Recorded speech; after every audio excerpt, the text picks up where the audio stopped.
आज की इस क्लास में सभी भक्तों का स्वागत है। अभी हम कीर्तन से स्टार्ट करेंगे। जय राधा माधव कुंज बिहारी, जय राधा माधव कुंज बिहारी, जय गोपीजन वल्लभ गिरिवर धारी, जय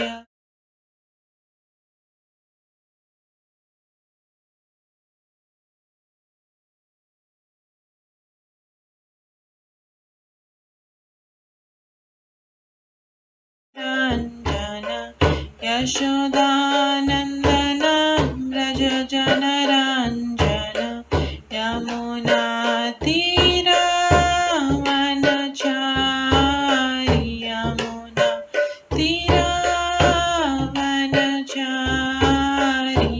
जय राधा माधव कुंज बिहारी, जय राधा माधव कुंज बिहारी, हरे कृष्णा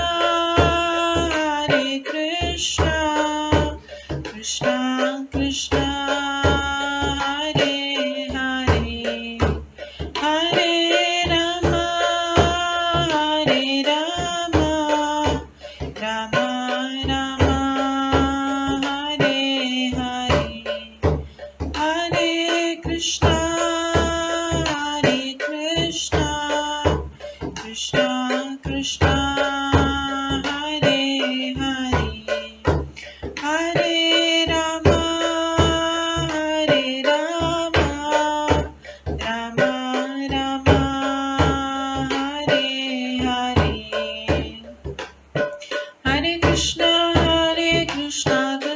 हरे हरे, हरे राम राम राम हरे हरे, हरे कृष्णा कृष्णा कृष्णा हरे हरे, हरे राम राम राम हरे हरे, हरे कृष्णा कृष्णा कृष्णा हरे हरे, हरे राम राम राम हरे हरे, हरे कृष्णा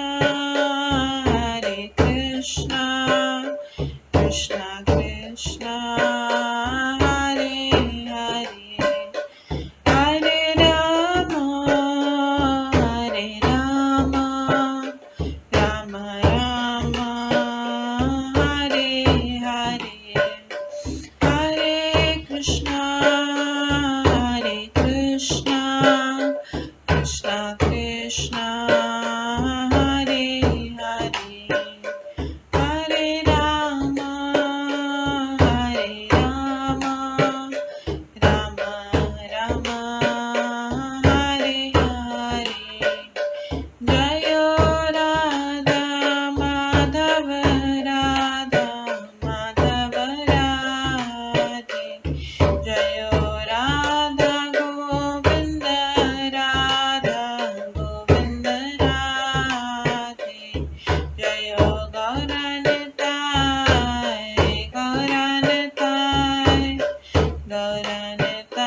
जय गौरनताय, जय जय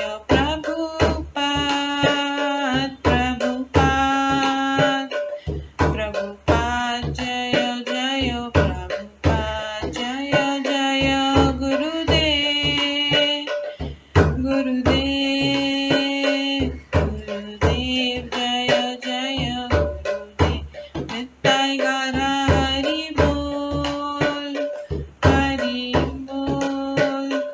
हरि बोल नित्य गौर हरि बोल, गौर प्रेमानंदे हरि हरि बोल। हरे कृष्णा। आज की इस क्लास में सभी भक्तों का स्वागत है। अभी मंगलाचरण से स्टार्ट करेंगे। ॐ अज्ञानतिमिरन्धस्य ज्ञानाञ्जनशलाकया चक्षुरुन्मिलितं येन तस्मै श्रीगुरुवे नमः। श्रीचैतन्यमनोभीष्टं स्थापितं येन भूतले स्वयं रूप कदा मह्यं ददाति स्वपदान्तिकम्। वन्देऽहं श्रीगुरो श्रीयुतपदकमलं श्रीगुरुं वैष्णवांश्च श्रीरूपं साग्रजातं सहगण रघुनाथान्वितं तं सजीवं साद्वैतं सावधूतं परिजनसहितं कृष्णचैतन्यदेवं श्रीराधाकृष्णपादान् सहगण ललिता श्रीविशाखान्वितांश्च।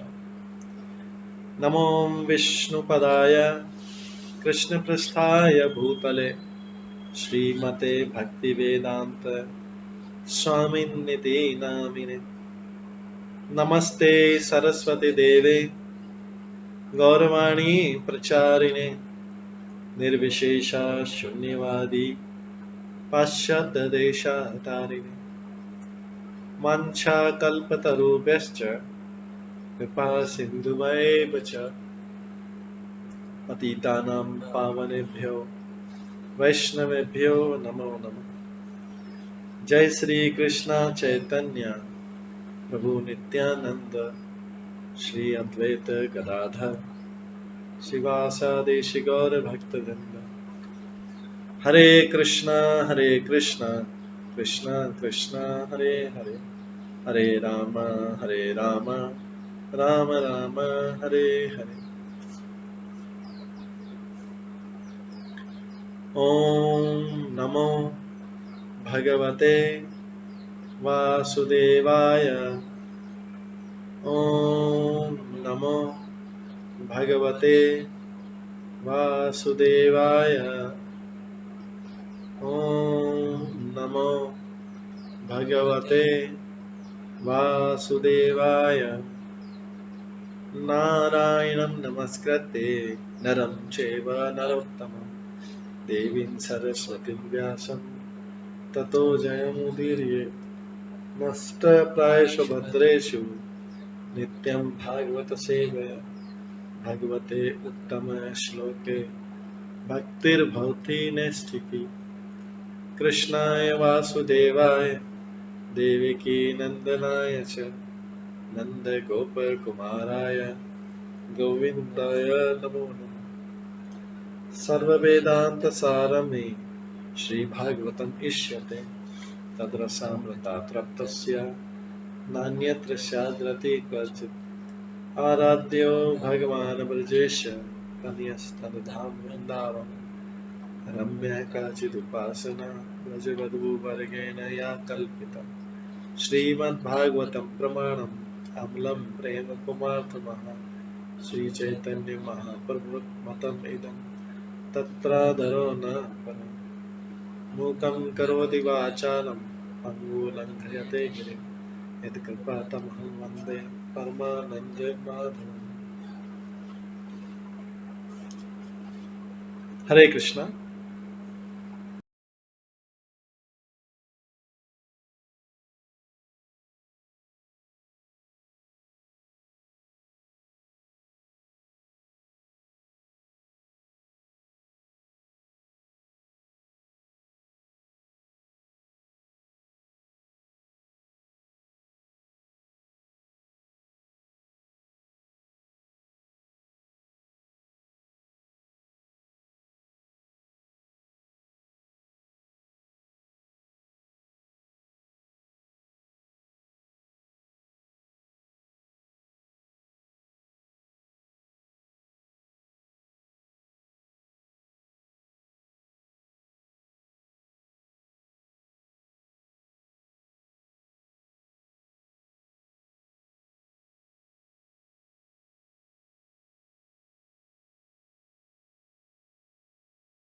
हरे कृष्णा। आज की इस क्लास में सभी भक्तों का स्वागत है। कल हम श्रवण कर रहे थे भगवान द्वारा बलि महाराज को बंदी बनाया जाना। तो हम देखा था कि जब बलि महाराज ने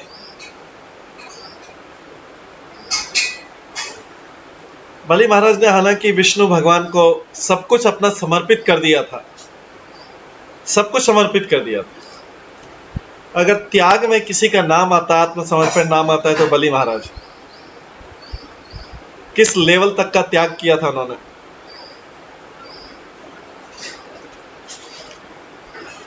और जब भगवान वामन देव ने अपने अंगूठे, अपने पग से, 3 पग से सब कुछ नाप लिया,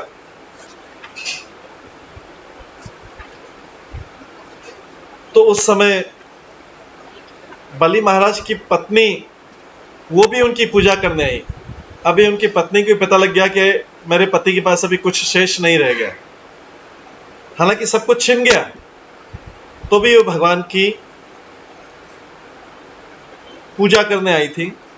कि इसलिए नहीं कि हमारा सब कुछ वापस दे दो, लेकिन ये कि भगवान आप महान हैं, आपने हमसे सब कुछ ले लिया। तो ये था उनका आत्मसमर्पण। क्योंकि बलि महाराज हमेशा सदैव सत्य पर दृढ़ रहते थे, और इस समय तो विशेष रूप से क्योंकि उन्होंने यज्ञ करने के लिए दीक्षा दी। वे ब्राह्मणों के प्रति सदैव दयालु तथा सदैव रहते थे, और वे कभी झूठ नहीं बोल सकते। तो दया कहां दिखानी चाहिए? सारी ब्राह्मणों और वैष्णवों के, जो वास्तविक वैष्णव है। लेकिन हम देखते हैं हमारी भौतिक जीवन की दया सारी वेस्ट हो जाती है, भौतिक जगत में वेस्ट हो जाती है सारी दया, करुणा, सारी ममता हम यहीं पे खो देते हैं। भगवान और उनके शुद्ध भक्तों के लिए कुछ बचता नहीं हमारे पास।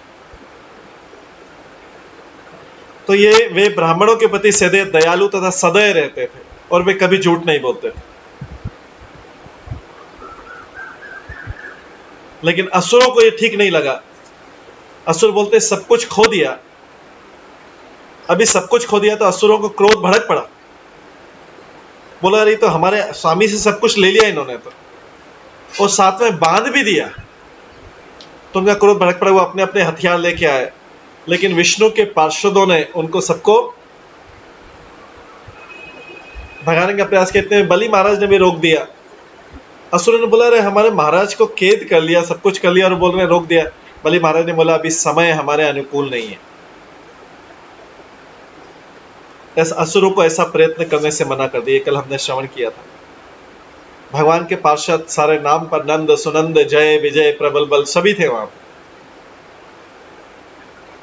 जब बलि महाराज ने देखा कि उनके अपने सैनिक भगवान विष्णु के अनुचरों द्वारा मारे जा रहे हैं, तो शुक्राचार्य का शाप याद आया। शुक्राचार्य ने बोला तुम्हारे खराब दिन आएंगे, तुमने मेरी बात नहीं मानी इसलिए तुम्हारे बुरे दिन आएंगे। तो अभी उनको शुक्राचार्य के शाप याद आए। देख, लेकिन दूसरी तरफ क्या था? भगवान विष्णु थे, क्योंकि सारा समर्पित किसको किया? विष्णु को किया।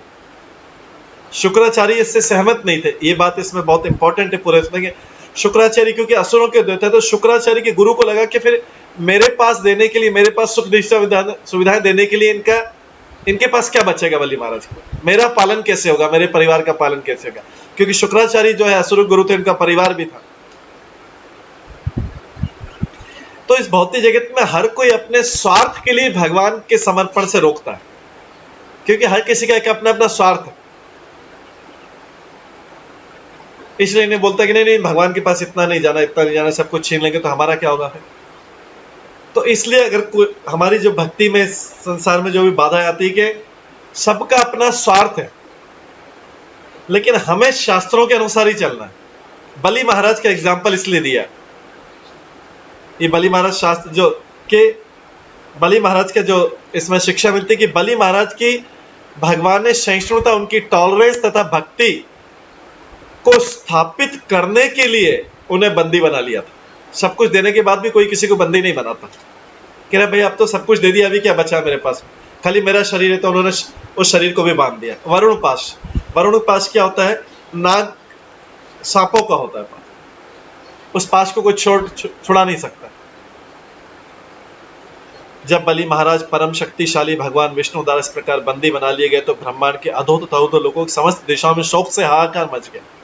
ये कल हमने श्रवण किया था, शोक हो गया सबको। भक्तों को नहीं हुआ, जो पूर्ण भक्त नहीं थे, क्योंकि भक्तों को पता था भगवान ने किया है, भगवान की कृपा से।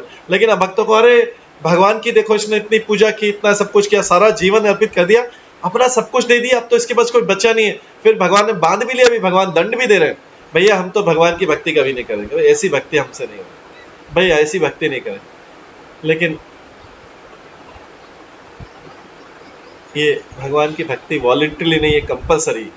चाहे इस लाइफ में करें, चाहे अगली लाइफ में करें, चाहे संकट में आके करें, ये तो करनी ही पड़ेगी किसी के जीवन में। बस इसको पोस्टपोन कर सकते, केवल मात्र पोस्टपोन किया जा सकता है, उसके अलावा कुछ नहीं किया जा सकता। तो यहां पे तब भगवान वामन देव अत्यंत उदार एवं सुविख्यात बलि महाराज से बोले, जिन्होंने उन्हें वरुण पाश से बंदी बना दिया था। यद्यपि बलि महाराज के शरीर की सारी कांति जा चुकी थी, किस तरह व्यक्ति को कर दिया गया, यह टेस्टिंग था उनका। बंदी कांति जा, तो भी वे अपने निर्णय पर अटल थे। जब किसी की सारी संपत्ति छिन जाती तो निश्चय उसकी शारीरिक कांति घट जाती है, प्रभुपाद तात्पर्य में लिख रहे हैं। किंतु बलि महाराज अपना सर्वस्व छिन जाने पर भी वामन देव को तुष्ट करने के लिए अपने संकल्प पर अटल थे। भगवत गीता में ऐसे व्यक्ति को स्थित प्रज्ञ कहा गया है। शुद्ध भक्त कभी भी भगवान की सेवा से विचलित नहीं होता, चाहे माया द्वारा कितने ही कष्ट तथा व्यवधान क्यों न दिए जाए, वो उनको कोई तरीका निकाल के उनको क्रॉस कर लेता। भगवान बुद्धि देते हैं, उसको करके क्रॉस कर, फिर कोई बाधा आएगी, फिर उसको क्रॉस कर लेगा, फिर कोई बाधा आएगी, वो तैयार है कि कोई नहीं, बाधा आती रहेगी, लेकिन फिर भी भगवान की भक्ति में दृढ़ रहना। सामान्यतः जिनके पास संपत्ति तथा ऐश्वर्य रहते हैं, विख्यात रहते हैं, किंतु बलि महाराज अपना सर्वस्व छिन जाने के कारण सदा सदा के लिए विख्यात हो गए। यह भगवान की अपने भक्तों पर विशेष कृपा है। ये कल हमने सब श्रवण किया था। भगवान कहते यस्या मनु अनुग्रहामि हरिष्ये तदधम धर्मशनय। जब भगवान अपने भक्त पर प्रथम विशेष कृपा के रूप में सर्वप्रथम उसका सारा धन हर लेते हैं, सारा ऐश्वर्य हर लेते हैं, धन ही नहीं, शारीरिक शक्ति, बल, सब कुछ, सौंदर्य, सब कुछ हर लेते हैं।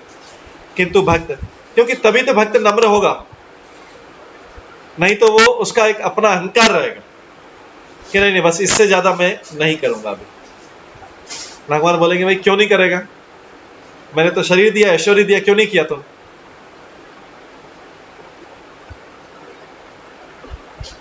क्यों नहीं करेगा? करना तो पड़ेगा, इस तरीके से नहीं तो उस तरीके से करना पड़ेगा, क्योंकि मैंने सामान इसलिए तूने दूसरी चीजों में खर्च किया, तूने संगे संबंधियों मित्रता में अपनी मित्रता ममता सारी बांट दी।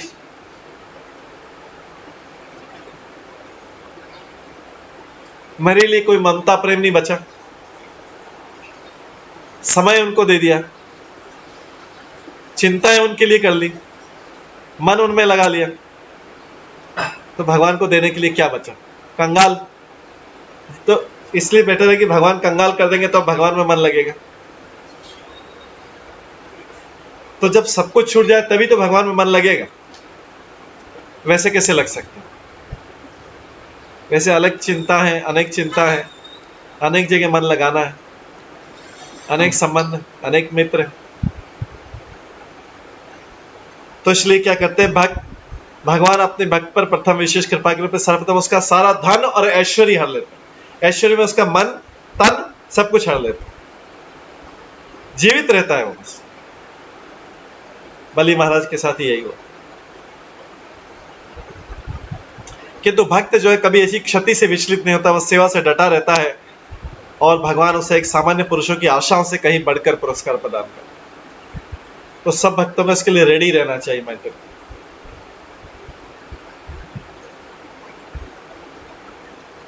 29वां श्लोक, पदानि त्रीणि दत्तानि भूमे मह्यम तया असुर द्वाभ्याम कांता मही सर्वा तृतीयम उपकल्पय। असुराज, तुमने मुझे 3 पग भूमि देने का वचन दिया है, किंतु मैंने तो 2 पग में ही सारा ब्रह्मांड घेर लिया है। अब बताओ मैं तीसरा पग कहां रखूं? पूछते हैं हम।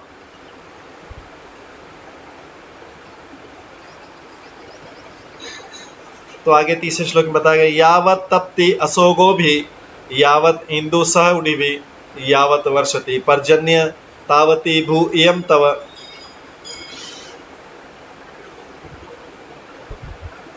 जहां तक सूर्य तथा तारे सहित चंद्रमा चमक रहे हैं और जहां तक बादल वर्षा करते हैं, वहां तक ब्रह्मांड की सारी भूमि आपके अधिकार में। वामन देव और वालु के बोल रहे, मैंने सारा नाप लिया। तो ये है कि ये महिमा है, भक्त की महिमा का गुणगान हो रहा है। आगे बोलते हैं 41 श्लोक में 31 में, पदायकेन मया आक्रांत भूलोक खम दिशस्तनो स्वरलोक ते द्वितीयेन पश्यते स्वयं आत्मन।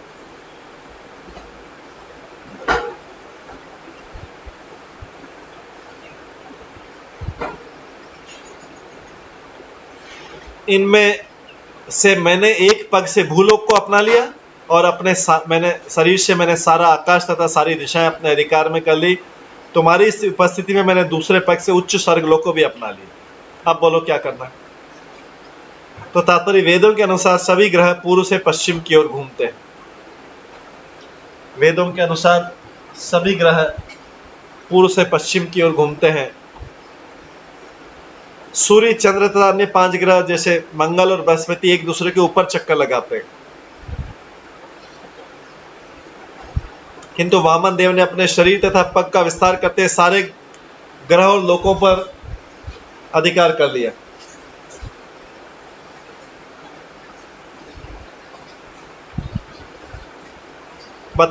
प्रतिश्रुतम अदातु ते निरये वास इष्यते विषत्वम निरयं तस्मात् गुरुणा च अनुमोदितः।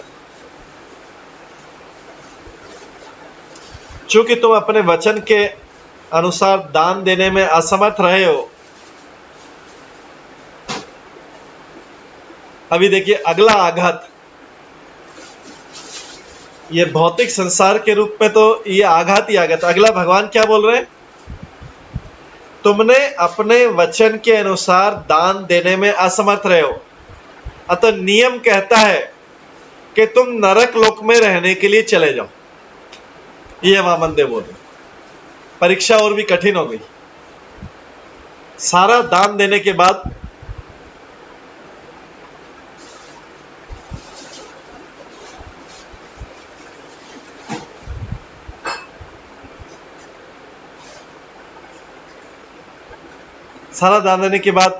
भगवान बोल रहे हैं क्योंकि तुम तीसरा पग, पूरा तीनों पग दान देने, 3 पग का वचन दिया था, 3 पग दे नहीं पाए, क्योंकि तुम अपने वचन के अनुसार दान देने में असमर्थ रहे हो। अतः नियम कहता है कि तुम नरक लोक में रहने के लिए जाओ, इसलिए तुम अपने गुरु शुक्राचार्य के आदेश से नीचे जाओ और वहां रहो। अभी तो ये तो फाइनल शॉक था।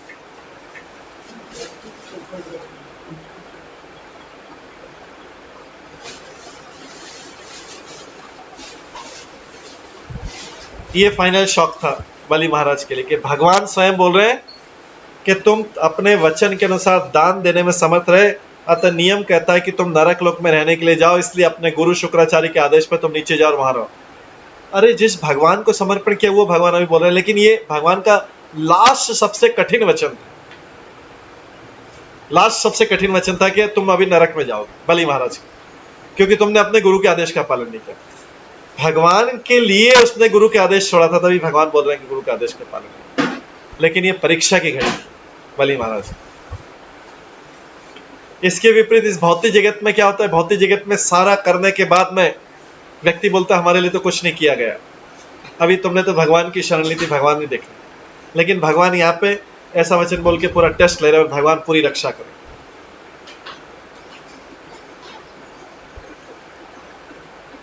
क्योंकि भौतिक जगत में तो कोई भी संतुष्ट नहीं है, चाहे व्यक्ति जीवन के मृत्यु के अंतिम श्वास तक भी प्रयास करता रहे तो भी संतुष्ट नहीं। लेकिन यहाँ पे भगवान जो है, भगवान केवल उनके इस आत्मसमर्पण से संतुष्ट हो जाएंगे। लेकिन ये भगवान वचन बोल रहे हैं ऐसा, ये कि बलि महाराज की क्या प्रतिक्रिया रहती, क्योंकि भगवान को बलि महाराज को ग्लोरीफाई करना, उनको महिमा करना, इसलिए उनके मुख से वचन सुनना।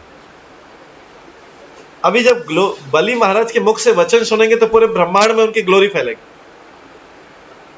उनकी महिमा फैलेगी, इसलिए भगवान ऐसा कर रहे हैं। ये परीक्षा की अंतिम और सबसे कठिन घड़ी है बलि महाराज के लिए। तो तात्पर्य में कहा गया है, नारायण परा सर्वे न कुतश्चन बिभ्यति स्वर्ग पर्ग नरकेश्व अपि तुल्यार्थ दर्शिना।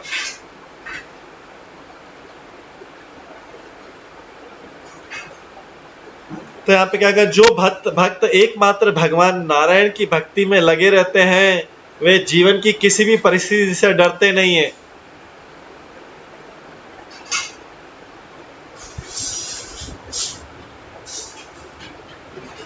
जो भगवान की एकमात्र भगवान नारायण की भक्ति में लगे रहते हैं वे जीवन की किसी भी परिस्थिति से डरते नहीं।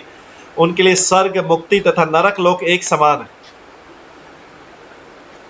अभी भगवान यहाँ नरक का डर दिखा रहे हैं टेस्टिंग के लिए, परीक्षा के लिए, लेकिन यहाँ पे लिखा हुआ है कि भगवान के भक्त नरक में जाने से भी नहीं डरते।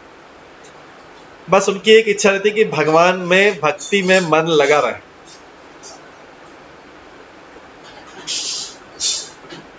तो उनके लिए स्वर्ग, मुक्ति तथा नरक लोग एक समान है, क्योंकि ऐसे भक्त मात्र भगवत भक्ति में रुचि रखते हैं।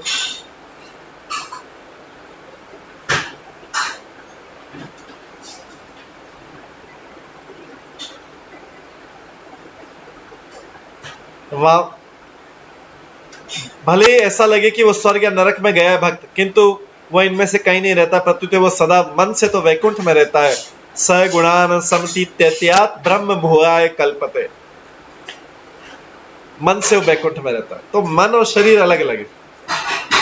शरीर चाहे भौतिक जगत में लटकता है, कितना भी कर सके, लेकिन अगर मन हायर चीज में लगा है, इसलिए भगवान बोले मन हायर चीज में लगा है तो हायर रहेगा वे चेतना। लेकिन बाहरी रूप से हम कितना भी कर ले, अगर मन लोअर चीजों में लगा हुआ है, मन एकदम लोअर नीचे वाली चीजों में लगा हुआ है, तो हम चाहे कितने भी एलिवेटेड कहलाए बाहर से, मन नीचे रहेगा, मन पशु वृत्ति वाला रहेगा।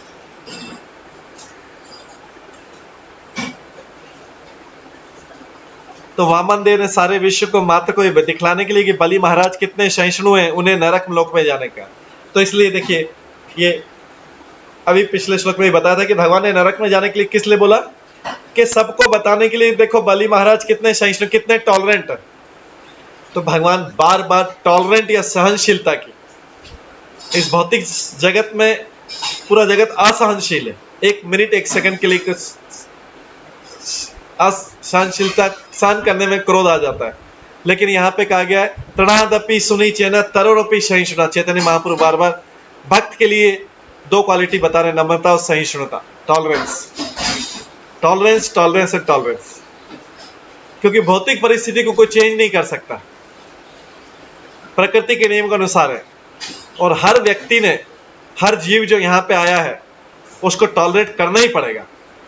चाहे एक व्यक्ति से टॉलरेट नहीं करे, दूसरे से, दूसरे नहीं करे, दूसरे कष्टों को, कष्ट किसी न किसी रूप में आएंगे। किसी के अपने बिजनेस में कष्ट रहेंगे, किसी के जॉब में रहेंगे, किसी के परिवार में कष्ट रहेंगे, किसी के मित्रों के कष्ट रहेंगे, किसी के शारीरिक कष्ट रहेंगे, किसी के मानसिक कष्ट रहेंगे। कष्ट सबको भोगना पड़ेगा। चॉइस है कि भगवान के द्वारा दिए गए कष्टों को भोगना है या फिर दूसरे कष्ट बनाए जाए स्पेशल। कष्ट तो सबको भोगना है संसार। कौन से कष्ट को पोस्टपोन करेंगे? इसके ऊपर क्रोध करके उससे बोलेंगे कि नहीं इससे कष्ट नहीं आना चाहिए, इससे नहीं आना चाहिए। शारीरिक रूप से कष्ट आ जाएगा, मानसिक रूप से कष्ट आ जाएगा, उसको कैसे रोकेंगे? दैविक आपदा हो जाएगी, डिवाइन कोई कष्ट आ जाएगा, दैविक आपदा हो जाएगी। को कष्ट को छोड़ के कैसे भागेंगे? कहां भागेंगे? कैसे बचेंगे कष्ट? ये तो हमारे पूर्व जन्म के कर्म है जिसके कारण हम कष्ट पाएंगे। उसको कितना पोस्टपोन करेंगे, किसके ऊपर ब्लेम करेंगे, किसके ऊपर दोषारोपण करेंगे? कष्ट तो भोगना पड़ेगा, इस रूप में नहीं तो इस रूप में भोगना पड़ेगा। आए हैं यहाँ पे इसीलिए, दुखालय शाश्वत। तो वामन देव ने सारे विश्व को मात्र दिखलाने के लिए बलि महाराज कितने सहिष्णु, उन्हें नरक लोक में जाने के लिए कहा। किंतु बलि महाराज ने आज्ञा पालन में तनिक भी आनाकानी नहीं की। बोले अच्छा भगवान ठीक है, आप नरक लोक में जाने का बोले, नरक लोक में चले जाते। भक्त नरक में भी अकेले नहीं रहता है, निसंदेह हर व्यक्ति भगवान के साथ रहता है। लेकिन भक्त भगवान की सेवा में लगे रहने के कारण किसी भौतिक अवस्था में नहीं होता। जो भक्त हमेशा भगवान की सेवा में लगे रहता है वो अकेला नहीं, इसलिए भौतिक जगत के हिसाब से वो अकेला भी रह सकता है, लेकिन वास्तव में अकेला नहीं है, क्योंकि जो भक्ति में लगा भगवान उसके हमेशा साथ है। लेकिन जो भक्ति में नहीं है उसको बहुत साथ और संग चाहिए, वो अकेला नहीं रह सकता। उसको मानसिक शांति नहीं मिलेगी, वो कष्ट में रहेगा, वो अकेला नहीं रह सकता, क्योंकि उसका मन भगवान में नहीं। लेकिन जिसका हम देखते हैं योगी मुनि, जिसका मन भगवान में लग चुका है, उसको अकेले या दो तीन, क्योंकि उसको पता है कि परमात्मा साथ में है, भगवान तो फ्रेंड के रूप में है ही से, कहीं पे भी जाए एक व्यक्ति तो हमेशा साथ में रहेगा, वो है भगवान। इसलिए उसको यह महसूस नहीं होगा कि मैं अकेला हूं। लेकिन इस भौतिक संसार में जो भौतिकतावादी, जिनका मन भगवान में लगा, उनको लगेगा कि हम अकेले हैं, बोर हो रहे हैं, ये करें, हमको 2 चाहिए 3 चाहिए, कोई बात करने वाला चाहिए, कोई ये चाहिए, ये भौतिक संसार में। तो लेकिन भक्त भगवान की सेवा में लगे रहने के कारण, कोई अगर भगवान की सेवा में लगे तो उसको कहीं और मन लगाने की जरूरत नहीं, वो डिस्टर्ब नहीं होगा। लेकिन व्यक्ति ने इस भौतिक जगत में मन लगाया हुआ, भगवान मन लगा, तो हमेशा अकेला महसूस करता है, क्योंकि सेवा में मन नहीं। या सेवा करें तो कभी कभी, लेकिन यहां तो कांस्टेंट सेवा की बात की जा रही है, भगवान में मन लगाने। भगवान का भक्त सेवा में लगे रहने के कारण किसी भौतिक अवस्था में नहीं रहता, वो आध्यात्मिक अवस्था में रहता है। भक्ति विनोद ठाकुर का गीत है, कीट जन्म हयो यथा तुआ दास। भक्ति विनोद ठाकुर बोल रहे हैं कि भक्तों की संगति में एक तुच्छ कीट के रूप में जन्म लेने के लिए प्रार्थना करते हैं, लेकिन आपका दास बने रहे। यहाँ पे भक्ति विनोद ठाकुर बोल रहे हैं आपका दास बने रहे। बली महाराज की भी वही प्रार्थना। चूंकि भक्त भगवान की सेवा में लगे रहते हैं, जो कोई उनकी संगति में रहता है वो भी वैकुंठ में निवास करता है।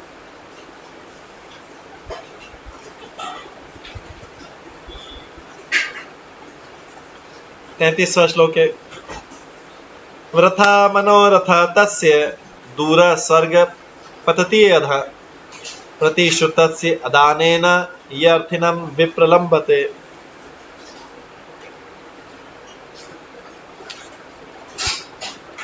जो कोई भिखारी को वचन देकर ठीक से दान नहीं देता, उसका स्वर्ग जाना या उसकी इच्छा पूरी करना दूर, वरना वो नारकी जीवन में जा गिरता है। तो इसलिए वचन देने से पहले ध्यान रखना है, किसी को भी वचन देने से पहले ध्यान रखना है, क्योंकि लिखा है कि जो कोई भिखारी को वचन देकर ठीक से दान नहीं देता है, अगर उसको इतने सारे प्रॉमिस कर दिए भिखारी को,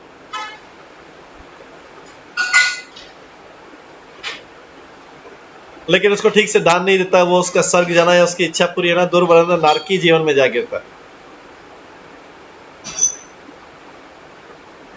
इसलिए भौतिक जगत में भक्तों को ध्यान रखना है कि अभी संकल्प वचन या प्रतिज्ञा ये भक्तों के लिए नहीं है, इस भौतिक जगत के लिए नहीं, भगवान के लिए है। संकल्प वचन या प्रतिज्ञा भगवान के लिए कर सकते हैं, लेकिन भौतिक जगत के लिए नहीं करना संकल्प वचन या प्रतिज्ञा, क्योंकि भक्त को वो फिर भक्त उस चीजों में फंस जाएगा, अन्य से ट्रैप हो जाएगा। No promise, no assurance, no commitment, nothing. भक्त के भौतिक जगत के लिए, भगवान के लिए कर सकता है कि मैं 16 माला करूंगा, मैं ये करूंगा, मैं वो करूंगा, क्योंकि भौतिक जगत में माया का ट्रैप करने का एक अगला तरीका है, माया का व्यक्ति को फंसाने का एक अलग तरीका है।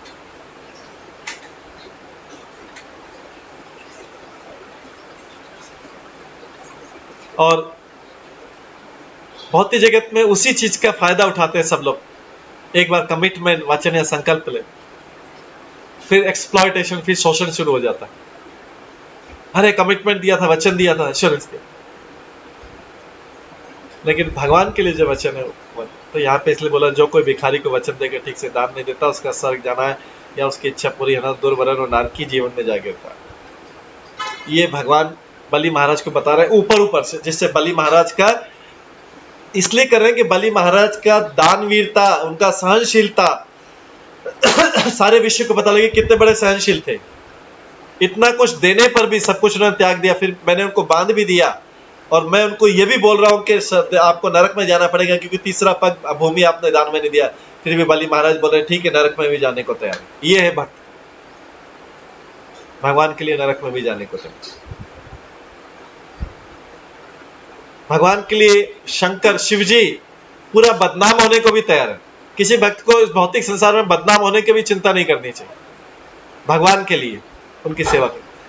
शिव जी ने तो भगवान की सेवा करते हुए मोहिनी रूप अवतार लेके अपनी पोजीशन को भी डाउन कर दिया, लेकिन भगवान को प्रसन्न नहीं किया।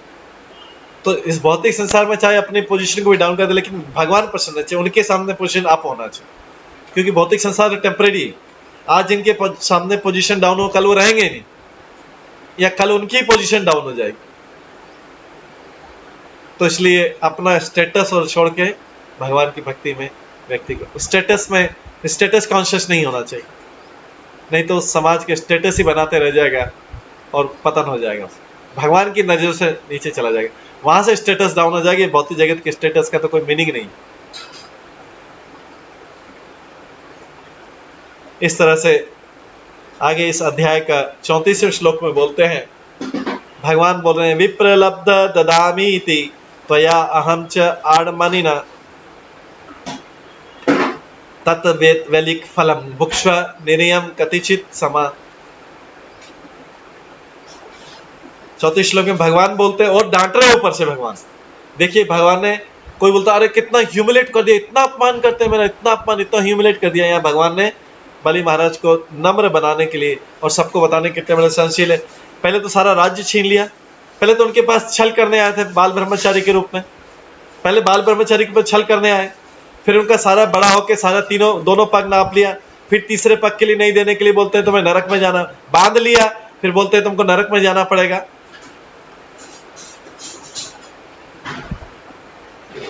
और फिर आगे कहते हैं तुम अपने वैभव पर वृथा गर्वित हो, तुम्हारे पास बहुत ऐश्वर्य था, तुम अपने आप को बहुत ऐश्वर्य वाली समझते थे कि मेरे पास बहुत, तुमने अपने वैभव पर वृथा गर्वित होकर तुमने मुझे भूमि देने का वचन दिया। तो कई बार लोग झूठे मोटे कहीं पे कमिटमेंट करके आ जाते, अरे क्या बाद में देखा जाएगा। कहीं पे अगर किसी से मिलने में जाते बोलते नहीं जरूर आएंगे, जरूर आएंगे, नहीं जरूर आएंगे, अब की बात जरूर आएंगे, ऐसे झूठे मोटे कमिटमेंट वचन दे के आ जाते। लेकिन यहाँ अपने वैभव पर वृथा गर्वित होकर तुमने मुझे भूमि देने का वचन दिया, किंतु तुम अपने वचन को पूरा नहीं कर पाए। तुमने बोला था मैं 3 पग भूमि दान करूंगा, 2 ही पग हुए अभी तक, अभी बचा है क्या? कुछ भी नहीं बचा। अतः अब तुम्हारे वचन या वादे झूठे होने के कारण कुछ वर्षों तक तुम्हें नरकी जीवन बिताना पड़ेगा। ये भगवान बोल के जा रहे हैं। तात्पर्य भौतिक जीवन का दूसरा पहलू यह सोचना है कि मैं धनी और मेरे पास प्रभुत संपत्ति, जो ये सोचता है यह मिथ्या प्रतिष्ठा है। मिथ्या प्रतिष्ठा क्या रे मेरे पास तो धन है, मैं पूरा जीवन आराम से चला लूंगा, ये मिथ्या प्रतिष्ठा। भगवान कब धन हरण कर लेंगे पता नहीं।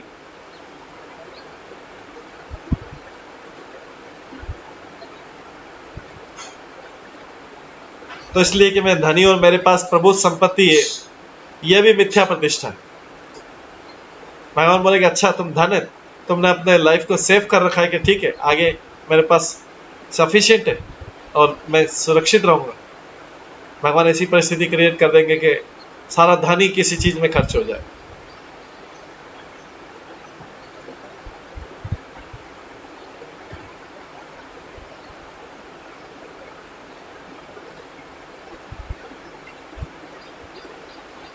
हर वस्तु वास्तव में भगवान की, अन्य किसी का कुछ भी नहीं है। कोई उसको अपनी नहीं मान सकता कि मेरा जीवन सुरक्षित है। धन से कभी जीवन सुरक्षित नहीं हो सकता है।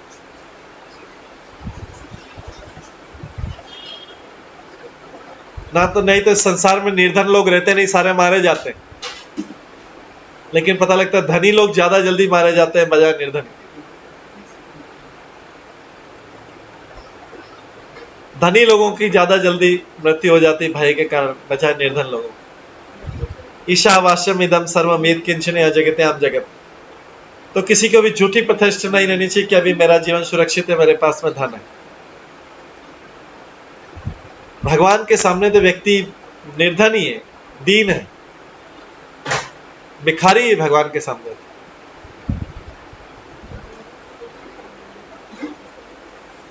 भौतिक जगत में भिखारी बनने की जरूरत नहीं है, भगवान के सामने तो हम हमें भिक्षुक ही। ईशावास्यम इदम सर्वम यत्किंचन जगतम जगत। इस संसार में जो कुछ भी हमारे पास है वो भगवान की संपत्ति है,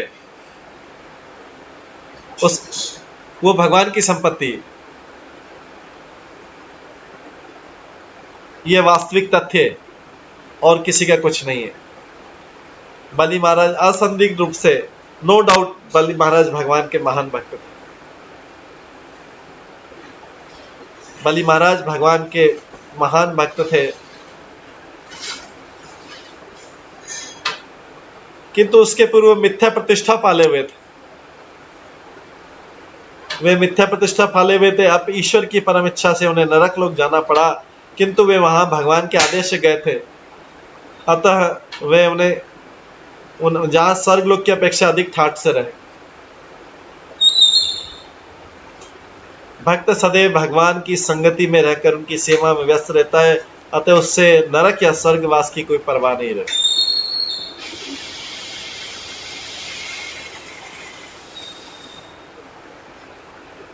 भक्त को स्वर्ग या नरक की परवाह नहीं रहती, वो नरक में भी स्वर्ग जैसा सुख भोग रहा, क्योंकि भगवान में मन लगा हुआ था। उनकी सेवा में मन लगे तो और किसी सेवक की जरूरत नहीं।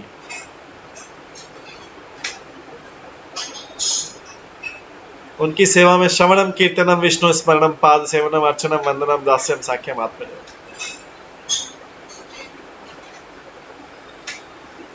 ये सभी आध्यात्मिक सेवा, इनमें कोई भौतिक नहीं है। इस तरह ये अध्याय 21 जो है, 8वें स्कंद का अध्याय 21 यहाँ पे समाप्त होता है। अब हम अध्याय 22 से करेंगे, जिसमें बलि महाराज द्वारा आत्मसमर्पण है। अब आगे की प्रक्रिया सुनते हैं, आगे क्या होता है। श्री शुक वाचा, अभी तो भगवान ने इतने सारी चीजें सुना दी उनको कि तुम तो नरक जाने योग्य, तुमने वृथा गर्वित होकर अन्य शरीर गर्वित कर रहे थे कि तुम्हारे पास बहुत कुछ है देने के लिए, और अब तुम अपना वादा झूठा कर दिया तुमने। अब तुम्हें नरकी जीवन बिताना पड़ा।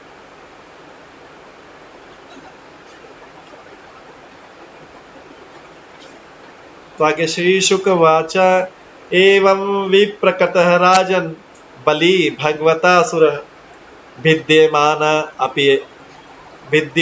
अपि अभिनात्मा प्रत्याय अविकल्पम वचन।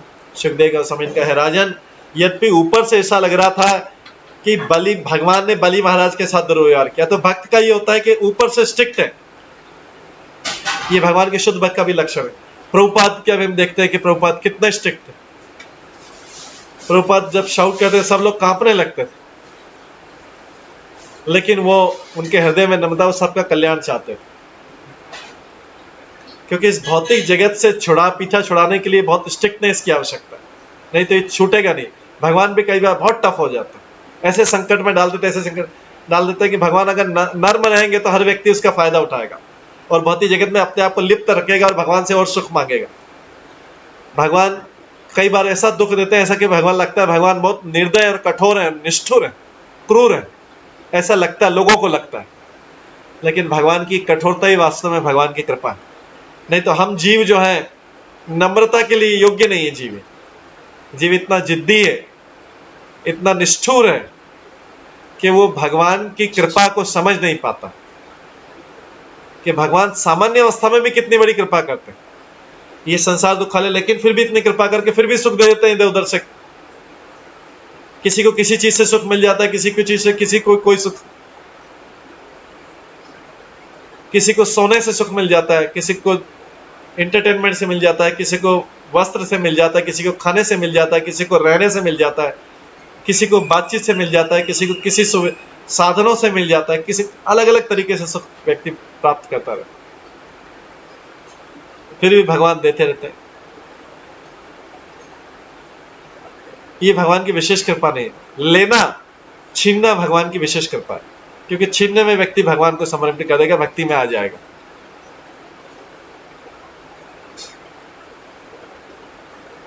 तो बलि महाराज यहाँ पे बलि महाराज बोलते हैं, यहाँ पे सुखदेव गोस्वामी बोलते हैं, यद्यपि ऊपर से ऐसा लग रहा था कि भगवान ने बलि महाराज के साथ दुर्व्यवहार किया, मिसट्रीटमेंट किया, मिसबिहेव किया, किंतु बलि महाराज अपने संकल्प पर अडिग थे। क्योंकि भगवान ने तो बोला अरे तुम झूठा वचन देते,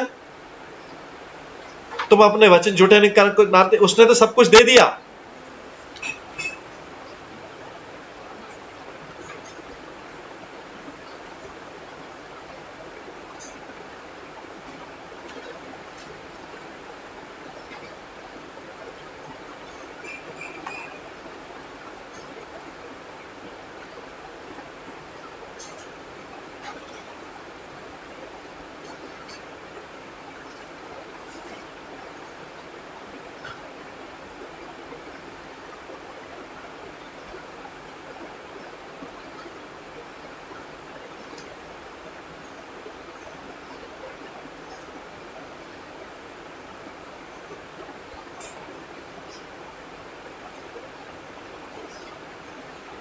यद्यपि ऊपर से ऐसा लग रहा था कि भगवान ने बलि महाराज के साथ दुर्व्यवहार किया, किंतु बलि महाराज अपने संकल्प पर अडिग थे। ये सोचते हैं कि मैंने अपना वचन नहीं पूरा किया, तो बलि महाराज इस प्रकार बोलते हैं। बलि महाराज स्वीकार भी कर रहे हैं कि मैंने अपना वचन पूरा नहीं किया। तो अपनी गलती को इस संसार में आधा समय तो इसलिए चला जाता है, लोग मिस्टेक भी करते हैं और स्वीकार नहीं करते। भौतिक जगत में जितना तर्क और वाद विवाद हो, उतना जल्दी पतन होता है, क्योंकि भगवान की भक्ति में तर्क और वाद विवाद नहीं होता। भक्ति सीधी सादी प्रोसेस है। लेकिन भौतिक जगत की चीजें वो तर्क वितर्क वाद विवाद वाली, भक्ति सबसे सीधी प्रोसेस।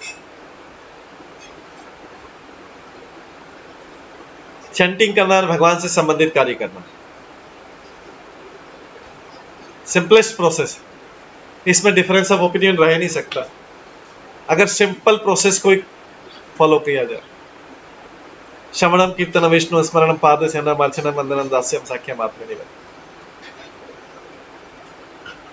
ये बिना धन के भी की जा सकती है। बिना धन के भी की जा सकती।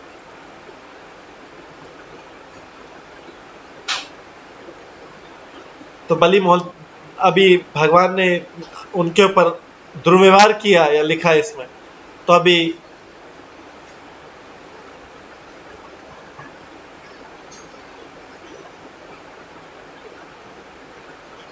बलि महाराज आगे बोलते हैं।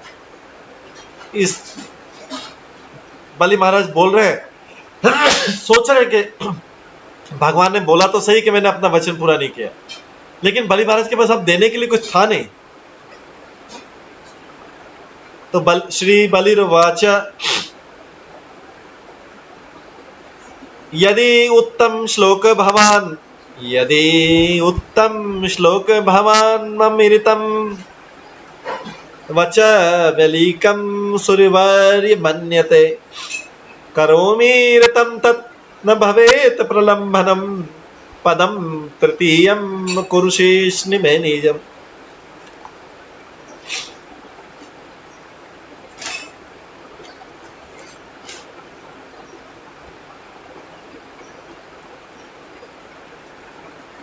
बलि महाराज ने कहा है, परमेश्वर, हे सभी देवताओं के परम पूज्य, यदि आप सोचते हैं कि मेरा वचन झूठा हो गया तो मैं इसे सत्य बनाने के लिए अवश्य भूल सुधार करूंगा।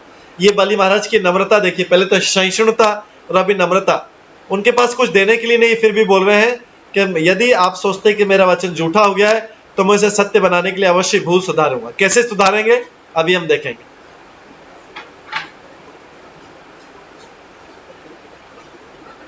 मैं अपने वचन को झूठा नहीं होने दे सकता, अतः आप कृपा करके अपना तीसरा कमल पग पे मेरे सिर पर रख दें। ये बलि महाराज की नम्रता।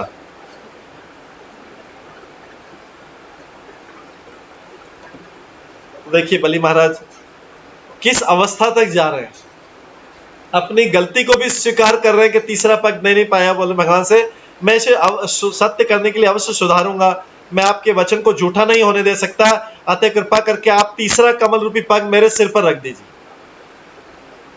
जिसे 3 पग हो जाएंगे। ये नम्रता और सहनशीलता का अगर कोई उदाहरण है तो ये इसी प्रकार का उदाहरण बलि महाराज के दादा प्रहलाद महाराज में भी दिखता था, सहनशील।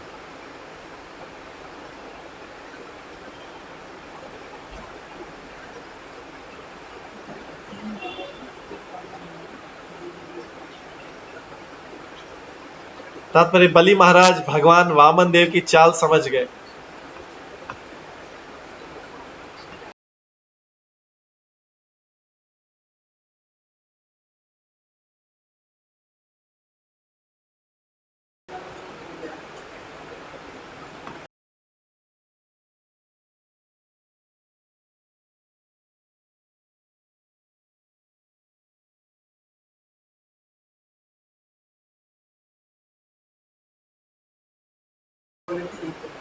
बलि महाराज भगवान वामन देव की चाल समझ गए थे कि वे देवताओं के पक्षधर भिक्षुक बनकर उनके समक्ष। अब बलि देव को सारा समझ में आ गया भगवान ऐसे, लेकिन फिर भी भगवान तो भगवान है।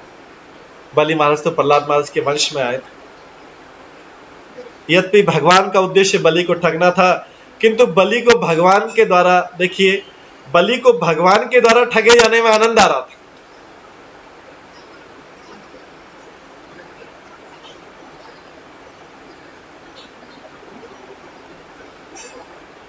इस भौतिक संसार में जब हम ठगे जाते हैं, चीटिंग होता है, तो हमें जीवन भर पछताना पड़ता है। जब जितनी बार चीटिंग होता है, हमारे पूरे जीवन भर के लिए एक दुख का कारण बनता है कि हम क्यों चीट हो गए।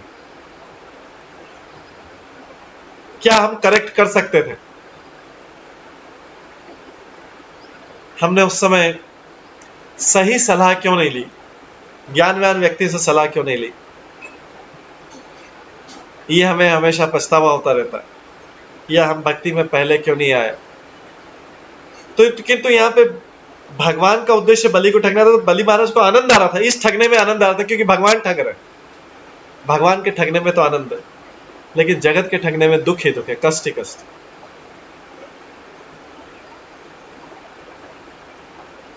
क्योंकि जगत में चीटिंग प्रोपेंसिटी जो मनुष्य की, हम पहले चीटिंग प्रोपेंसिटी, सब में जो धोखा देने की प्रवृत्ति, उसके कर शिकार हो जाते हैं। और एक बार नहीं, कई बार शिकार होते हैं, और हर बार हमें पछताना पड़ता है। ये हमारे लिए जीवन भर दुख का कारण बन जाता है कि क्यों नहीं हमें ज्ञान था, क्यों हम इस कष्ट वाली अवस्था में फंस गए। तो बलि महाराज को आनंद आ रहा है कि भगवान किस प्रकार अपने भक्त को ठग कर उसकी महिमा प्रदान करे। तो यहाँ पे बलि महाराज को छुड़वाने आए भगवान। हर कोई जीव इस अवस्था में, कष्ट वाली अवस्था में, भगवान उसको छुड़वा दे। हर कोई वास्तव में जो भक्त चाहता है कि भगवान उसको कष्ट वाली अवस्था छुड़वा दे। किसी तरह से वो मिजरीज में आ गया। हालांकि मिजरी वाले व्यक्ति भी हंसता है, करता है, खाता है, पीता है, चलता है, लेकिन व्यक्ति को एहसास तो है कि मिजरी वाली अवस्था।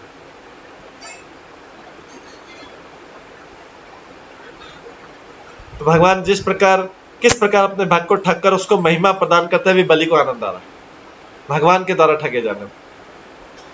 तो हमें भी भगवान के द्वारा ठगे जाए तो उसमें कोई नहीं, लेकिन भौतिक संसार के द्वारा ठगे जाना दुख का कारण। इसलिए हमें सावधान रहता है। प्रभुपाद अपने शिष्य को भी बोलते थे, स्पेशली जो बाहर से भी आए थे, कि don't get cheated by materialistic people. Cheating propensity सब में है, कम या मात्रा में ज्यादा, लेकिन जैसे जैसे भक्ति में जाएंगे तो चीटिंग प्रोपेंसिटी कम होती जाती है। लेकिन मटेरियलिस्टिक तो किसी भी तरीके से अपने स्वार्थ के लिए, अपने सुख के लिए किसी को भी चीट कर सकता है, किसी को भी कष्ट दे सकता है, उसको जरा भी हेजिटेट नहीं करता, क्योंकि उसके लिए उसका सुख सबसे बड़ा है। तो at the drop of the head, एक क्षण के लिए भी सुख चाहिए तो उसको कष्ट देने को तैयार है, कितना ही बड़ा कष्ट देने को तैयार। चाहे अल्टीमेटली उसको कुछ नहीं मिले बाद में, वो भी अपना सब कुछ गंवा देगा, लेकिन वो कष्ट जरूर देगा। उसके हाथ भी कुछ नहीं लगेगा, लेकिन उसने भी मूर्खता में, अज्ञान में आके अपने सुख के लिए कष्ट दिया।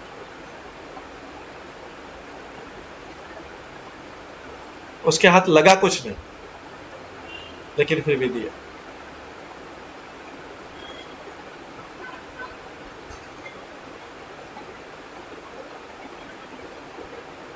तो सभी इसलिए बलि महाराज आनंद प्राप्त करें, ऐसी चीटिंग में आनंद प्राप्त करें। वे भगवान भक्त को ठग कर उसकी महिमा प्रदान कर रहे हैं। कहा जाता है कि भगवान बड़े अच्छे हैं, और यह सच है। चाहे भगवान चाहे ठगे, चीटिंग करे भगवान, या भगवान किसी को पुरस्कार दे, वे सदैव अच्छे हैं। इसलिए बलि महाराज ने उन्हें उत्तम श्लोक करके संबोधित किया। उन्होंने कहा बलि महाराज बोलते हैं, आपकी प्रशंसा सदा उत्तम श्लोकों से की जाती है। आपने देवताओं की ओर से यह कहकर मुझे ठगने के लिए अपना वेश बदला कि आपको केवल 3 पग भूमि चाहिए, किंतु बाद में आपने अपने शरीर को इस हद तक विस्तारित कर लिया कि आपने अपने ही 2 पगों में सारा ब्रह्मांड घेर लिया। चूंकि आप अपने भक्तों की ओर से काम कर रहे हैं, अतएव आप इसे ठगी नहीं मानते हैं। अगर हम किसी भक्त के लिए काम कर रहे हैं, उसको सुविधाएं प्रदान के लिए कर रहे हैं, तो उसको चीटिंग, अगर कहीं पे हमें किसी भक्त को करने के लिए कुछ करना भी पड़ा, सामान्य नियमों का पालन, तो भी ठीक है, भक्त के लिए लेकिन होना चाहिए। किसी मूर्ख व्यक्ति, किसी भौतिकता व्यक्ति के लिए हमें ना तो चीटर होना चाहिए, ना हमें कभी किसी छलावे में आना चाहिए।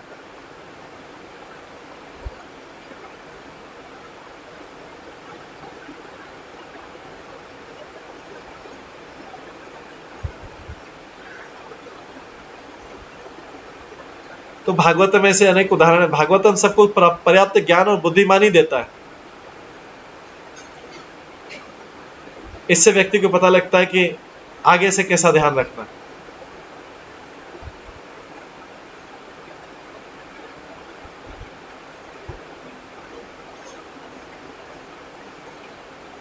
तो यहाँ पे बलि महाराज बोल रहे, चूंकि आप अपने भक्तों की ओर से काम कर रहे थे, इसलिए आप इसे ठगी नहीं मानते। कोई बात नहीं, मैं भक्त नहीं माना जा सकता, मैं तो भक्त नहीं हूं, फिर भी चूंकि आप लक्ष्मीपति होकर मेरे पास दान मांगने आए, अतः मुझे यथाशक्ति आपको संतुष्ट करना चाहिए।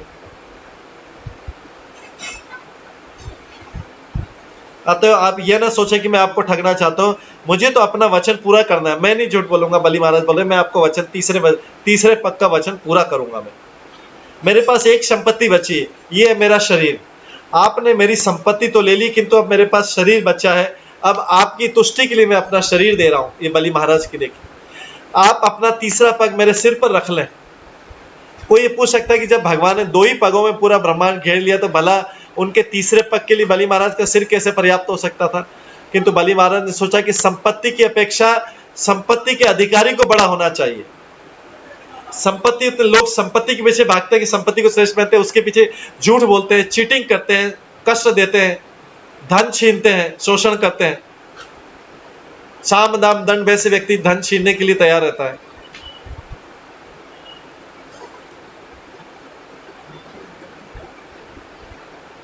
कहीं से फ्री का धन मिल जाए,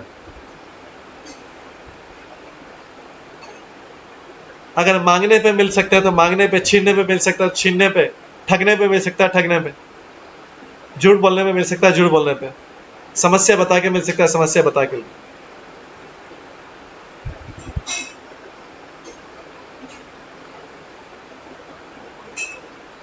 तो यहां पे बलि महाराज ये बहुत बड़ा उपदेश दे रहे हैं। बलि महाराज ने सोचा कि संपत्ति की अपेक्षा संपत्ति के अधिकारी को बड़ा होना चाहिए।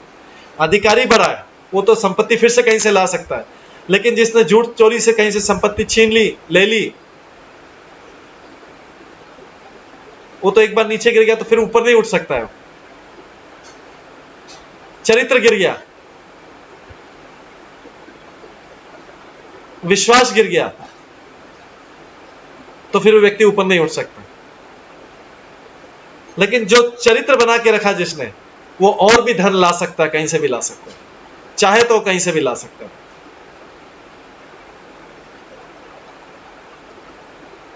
लेकिन अगर चरित्र गिर गया तो हम चाहे लॉटरी की टिकट भी खरीद ले, धन नहीं आएगा हमारे पास। इसलिए संपत्ति की अपेक्षा संपत्ति के अधिकारी को बड़ा होना चाहिए। इसलिए यद्यपि भगवान ने उनकी सारी संपत्ति ले ली थी, तो भी संपत्ति के अधिकारी बलि महाराज का सिर भगवान के तीसरे पग के लिए पर्याप्त स्थान पर हो सके। इसलिए ये बहुत महत्वपूर्ण है कि संपत्ति की अपेक्षा संपत्ति के अधिकारी को बड़ा, कभी संपत्ति के लिए हम अपना चरित्र नहीं गिरा दें।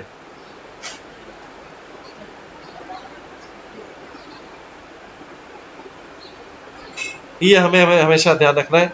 हमारा चरित्र महान है, चरित्र सबसे बड़ी असेट है। सत्यता, निष्ठता, चरित्र, ये सबसे बड़ी असेट है। ये गिर गया तो जो धन है वो भी चला जाएगा। इसलिए हमें कंक्लूजन रखना बहुत इंपॉर्टेंट कि संपत्ति की अपेक्षा संपत्ति के अधिकारी को बड़ा होना चाहिए। अधिकारी बड़ा है, संपत्ति बड़ी नहीं है।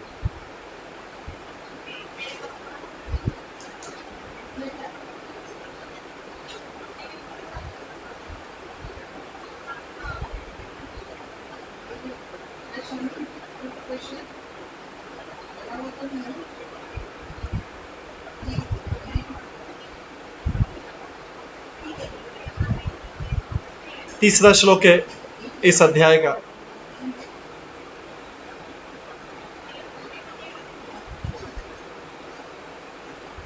बिभेमिनाहं निर्यात पदच्युतो न पाश बंधात व्यवसनात् दुरत्यात् न एवर्थ कृच्छात् भवत विनिग्रहात् असाधुवादात् भृशमुद्दिजे यथा।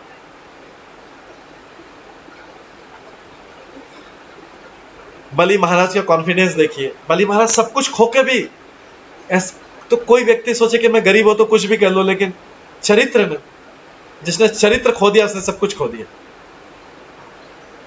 सारी असेट चली गई, धन तो फिर से आ सकता है। यहां पे बलि महाराज के केस में इतने सारा धन खो दिया लेकिन चरित्र नहीं खोया। अपने एक वचन को भी उन्होंने तीसरे पक्के वचन में अपना शरीर दे दिया। ऐसी भागवतम में, रामायण में भी ऐसी कथा थी, प्राण जाए पर वचन न जाए। आजकल तो वचनों की कोई वैल्यू नहीं, व्यक्ति हर दूसरे क्षण में झूठ बोल सकता है। केवल मात्र धन की प्राप्ति, किसी तरीके से धन मिल जाए, लेकिन चरित्र गया तो अगली बार धन नहीं मिल पाए, भगवान की कृपा भी खत्म हो जाती।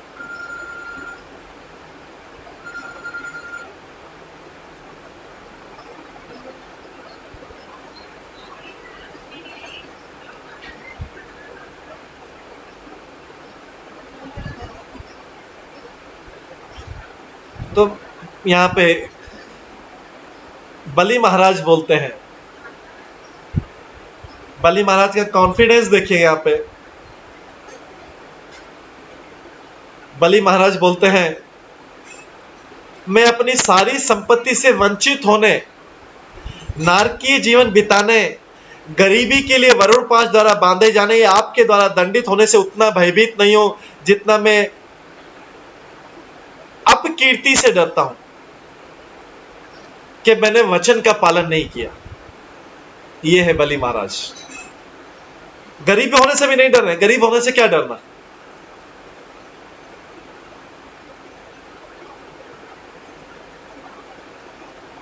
लेकिन ये व्यक्ति गरीब होने से डरने के लिए अपना पूरा चरित्र खो देता है। नहीं नहीं नहीं, मुझे स्टेटस मेंटेन रखना है, चाहे मेरे पास धन नहीं, किसी से उधार, लेकिन मैं अपना स्टेटस मेंटेन रखूंगा।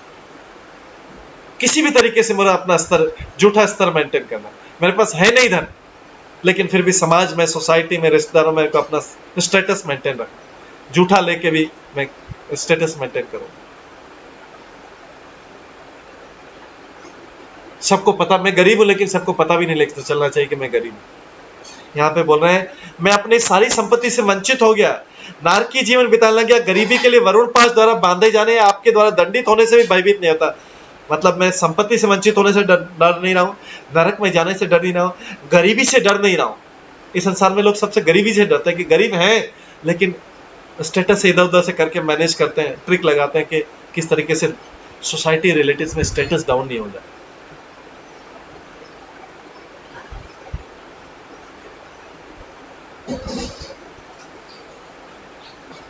किसी को चिट किया, किसी से कुछ किया, किसी का अपना स्टेटस बना के रखा।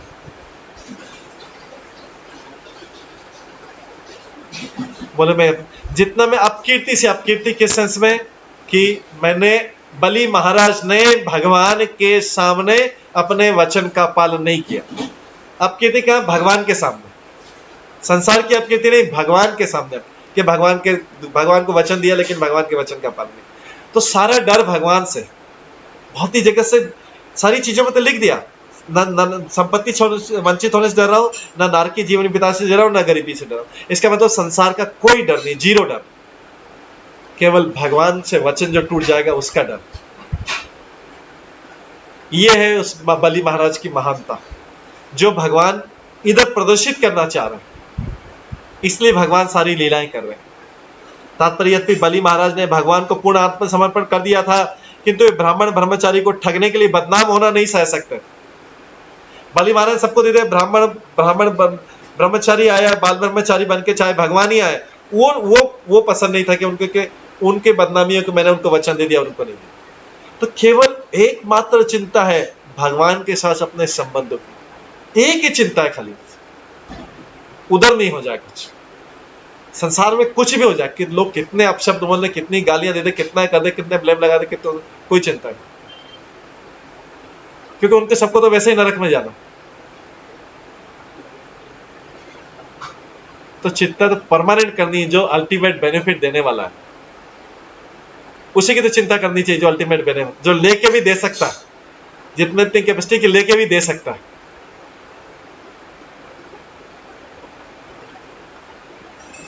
तो यद्यपि बलि महाराज ने भगवान को पूर्ण आत्मसमर्पण कर दिया, किंतु वे ब्राह्मण ब्रह्मचारी को ठगने के लिए बदनाम नहीं होना चाहते।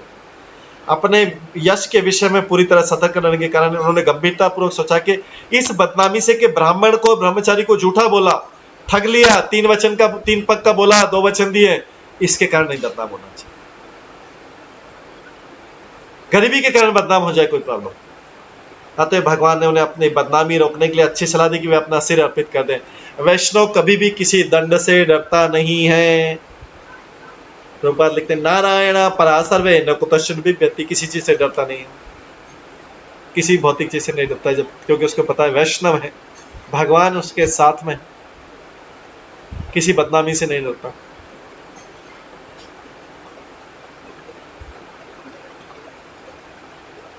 इस तरह से जो है बलि महाराज अगले श्लोक में बोलते हैं, पुंसाम श्लाघ्य तमम मन्ये दंडम अहरतम अर्पितम यमन माता पिता भ्राता सुहृच अदिशन्ति। यद्यपि कभी कभी किसी व्यक्ति के पिता माता भाई या मित्र उसके हितैषी होने के कारण उस व्यक्ति को दंडित कर सकते हैं, उनका अधिकार है। माता पिता या बड़े जो भाई या मित्र उसके हितैषी होने के कारण अगर किसी के वेल विशर तो उसको दंडित कर सकते हैं, किंतु वे कभी भी अपने आश्रित को इस प्रकार दंडित, ये बलि महाराज बोले, अपने आश्रित को इस प्रकार दंडित नहीं कर सकते जैसा उन्होंने किया कि सब कुछ ले लिया आपने मुझसे। बलि महाराज बोल रहे इस प्रकार दंडित, लेकिन उदाहरण पेश करना चाहते, लेके सब कुछ छीन लिया, बांध भी दिया और बोल दिया नरक में भी जाओगे। दंडित करते हैं सब लोग, लेकिन भगवान ने जैसा दंड दिया बलि महाराज को, लेकिन वास्तव में रिवार्ड निकलेगा। तो परिवार बोले, किंतु वे कभी भी अपने आश्रित को इस प्रकार दंडित नहीं करते जैसा आपने किया, किंतु आप परम पूज्य भगवान है, आपने मुझे जो दंड दिया उसे मैं अत्यंत प्रशंसनीय समझता हूं। ये बलि महाराज कह के वो भगवान के ऐसा दंड आज तक किसी को मिला नहीं। दंड सब कुछ क्षण में छीन लिया, नाप लिया, शरीर को भी ले लिया, बांध भी दिया नाग पास से, अभी कोई परिवार नहीं, कोई संबंधी नहीं, कोई धन नहीं, कुछ भी नहीं बचा, अभी बोले नरक में भी जाओगे। ऐसा दंड आज तक किसी को मिला नहीं। बलि महाराज बोलते, किंतु आप परम पूज्य भगवान है, अतः आपने मुझे जो दंड दिया उसे मैं अत्यंत प्रशंसनीय समझता हूं। न यह सुहृदय, इसमें लिखा है सुहृदय अधिशंति ही, ऐसा मुझे आज तक ये दंड आपका जो प्रशंसनीय भगवान द्वारा दिया दंड भक्त के द्वारा परम कृपा के रूप में स्वीकार किया जाता है। भगवान का दंड भी जो परम कृपा के रूप में समझ लेता है वही वास्तविक भक्त। कृपा को तो हर कोई, रिवार्ड को तो लॉटरी का टिकट आ जाए, ये आ जाए, पैसे आ जाए, धन आ जाए, ये कुछ आ जाए, या कहीं से फ्री में कुछ मिल जाए, गिफ्ट मिल जाए, सब कुछ हो जाए, इसको तो सब कोई भगवान की कृपा मानता है। या कुछ अच्छा हो जाए, हेल्थ खराब है, किसी की अच्छी हो जाए, किसी की फाइनेंशियल पोजीशन से मिल जाए तो भगवान की कृपा मानता है। लेकिन जो दंड मिल जाए उसको भी भगवान की कृपा मांगे, ऐसे तो रेयर ही होगा कि दंड को भगवान की, इतना सीवियर दंड को भगवान की कृपा मान ले। लेकिन ऐसा भागवतम में लिखा है, तत्ते अनुकंपां सुसमीक्ष्यमाणो भुञ्जानेवात्म कृतं विपाकम् हृदवागपुमि विदिधं नमस्ते जीवेत यो मुक्ति पदे सदाय भाग। जो आपकी कृपा चाहता है और फलस्वरूप आपके विगत कर्मों के कारण सभी प्रकार की विषम परिस्थितियों को सहता है, जो तन मन तथा वाणी से सदैव आपकी भक्ति में लगा रहता है और जो आपको सदैव नमस्कार करता है, और निश्चित रूप से मुक्ति का योग्य पात्र है। भगवान बोलते हैं, जो आप यहाँ पे भागवत बोल रहा है, जो आपकी कृपा चाहता है फलस्वरूप अपने विगत कर्मों के कारण सारी विषम परिस्थितियों को सह लेता है, उसके तो अपने ही कर्म है, उसको जो चुपचाप सहन लेता है, जो तन मन तथा वाणी से सदैव आपकी भक्ति में लगा रहता है, उसको पता है कि मेरे ही तो कर्म है, इसमें भगवान का क्या रोल है। और फिर भी ये सहन करने के बाद भी तन मन तथा वाणी से सदैव आपकी भक्ति में लगा रहता है और आपको सदैव नमस्कार करता है, और निश्चित रूप से मुक्ति का योग्य पात्र, क्योंकि उसने आपके द्वारा अपने ही कर्म फलों को भोग लिया, बिना आपको कंप्लेंट कर, बिना किसी के कंप्लेंट, उसके अपना ही तो हिसाब किताब था। भक्त जानता है कि भगवान द्वारा दिया गया तथाकथित दंड अपने भक्त को सुधारने के तथा उसके सन्मार्ग पर ले जाने का एकमात्र कृपा। भगवान जो दंड देते हैं वो भी कृपा है भगवान की। हम भगवान को दंड, अरे भगवान नाराज है, ये करो वो करो, उसके पास जाओ उसके पास जाओ। भक्त भगवान के द्वारा दिया गया दंड भी भगवान की कृपा है भक्त के लिए। अतः भगवान द्वारा दिए गए दंड की तुलना अपने माता पिता भाई या मित्र द्वारा दिए गए बड़े से बड़े लाभ से भी नहीं की जा सकती। अगर कोई हमारा रिलेटिव हमको लाभ भी दे दे, माता पिता, कोई हमारा हितैषी फ्रेंड मित्र, या को हमारे दादा दादी नाना नानी सास ससुर ये वो, कोई भी हमें कितना भी लाभ भी दे दे तो भी भगवान के द्वारा दिए गए दंड से करोड़ों करोड़ों पुण्य गुना बड़ा, क्योंकि भौतिक जगत के लाभ की कोई वैल्यू नहीं। इस तरह से बलि महाराज भगवान के इस दंड को सहर्ष स्वीकार करते ही ये एक भक्त का उदाहरण दे रहे, आदर्श भक्त का उदाहरण दे रहे, आत्मसमर्पित भक्त का उदाहरण दे रहे। इस प्रकार बलि महाराज आगे भी प्रार्थना करते हैं भगवान से। हम आगे की भी प्रार्थना सुनेंगे अभी, क्योंकि समय हो गया है तो इसको हम यहीं पे विराम देते हैं। सभी भक्तों का बहुत बहुत धन्यवाद। सभी भक्तों के लिए एक बार हरे कृष्ण महामंत्र का जप करते हैं। हरे कृष्णा कृष्णा कृष्णा हरे हरे, हरे राम राम राम हरे हरे। सभी भक्तों का बहुत बहुत धन्यवाद। हरे कृष्ण।